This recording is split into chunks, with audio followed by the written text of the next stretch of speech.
Young India integrated residential schools తో విద్యా వ్యవస్థలో విప్లవాత్మక మార్పులు తీసుకురాబోతున్నామన్నారు తెలంగాణ డిప్యూటీ సీఎం భట్టి విక్రమార్క. సంపద సృష్టించి పేదలకు పంచడమే తమ విధానమని పేర్కొన్నారు. జగిత్యాల జిల్లాలో డిప్యూటీ సీఎం భట్టి విక్రమార్క పర్యటించారు. ఈ సందర్భంగా పలు అభివృద్ధి పనులకు శంకుస్థాపన చేశారు. విద్యా, గృహ నిర్మాణం, రైతుల సంక్షేమంపై ప్రభుత్వం చిత్తశుద్ధితో ఉందని భట్టి విక్రమార్క స్పష్టం చేశారు.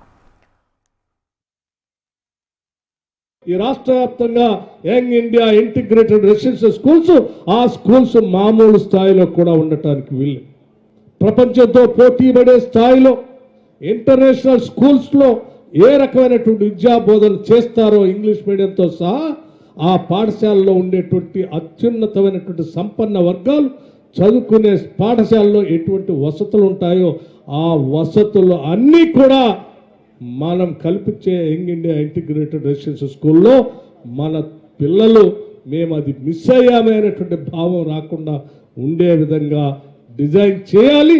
డిజైన్ చేసిన దానికి ఎంత ఖర్చు అయినా పెట్టి ఆ స్థాయిలోనే నిర్మించాలని ఆలోచన చేసినప్పుడు ఒక్కొక్క స్కూల్కి కనీసం 25 ఎకరాలు స్థలం తగ్గకుండా క్యాంపస్ని నిర్ణయం చేయటమే కాకుండా ఆ స్కూల్ నిర్మాణం కోసం 200 కోట్ల రూపాయలు అవుతాయనంటే చాలా మంది ఆశ్చర్యపోయారు.